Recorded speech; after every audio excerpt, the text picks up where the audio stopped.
সবজি মশলা বাড়িতে একবার এইভাবে বানিয়ে দেখুন। যে কোনো সবজিতে মাত্র হাফ চামচ দিলে বাজিমাত।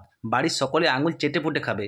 সবাই জিজ্ঞেস করবে যে কী ধরনের রেসিপি এটা, এবং এটা 1 বছর পর্যন্ত সংগ্রহ করে রাখা যাক। আসুন দেখা যাক এটা কীভাবে বানায়।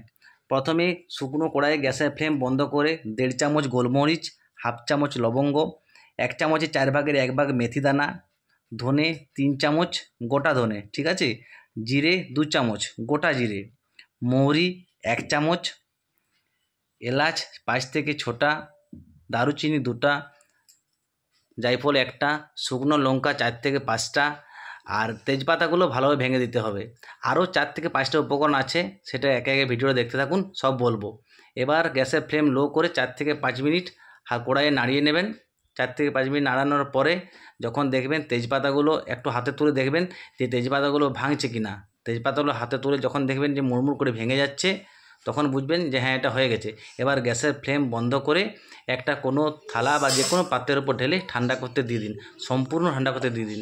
ততক্ষণে জায়ফলটা উপরে খোলা ফেলে কোনো হাতুড়ি বা শিলনোড়ার সাহায্যে ভেঙে ভিতরের অংশটা দিয়ে দিন। এবার ঠান্ডা হয়ে গেলে একদম সম্পূর্ণ ঠান্ডা হওয়ার আগে হালকা সামান্য গরম থাকতেই মিক্সচার মেশিনের মধ্যে ওটা দিয়ে দিন। এবার বাকি উপকরণ দিই। অল্প পরিমাণে হলুদ, কস্তুরি মেথি, এটা কিন্তু অবশ্যই দেবেন। এটা 3 থেকে 4 চামচ বা 2 থেকে 3 চামচ অবশ্যই দেবেন, ঠিক আছে। এরপর কর্নফ্লাওয়ার এটা বর্ষাকালে রাখতে সাহায্য করে, এবং লবণ দেবেন, এটা প্রিজারভেটিভের কাজ করে। এবার মিক্সচার মেশিনে পুরোপুরি ডাস্ট করে নেবেন। দেখুন কত সুন্দর দেখতে লাগছে, পুরো বাড়িটা একটা গন্ধে ভরপুর হয়ে যাবে। পাশের বাড়ি জিজ্ঞাসা করবে যে কী ধরনের রেসিপি বানাচ্ছে নাকি।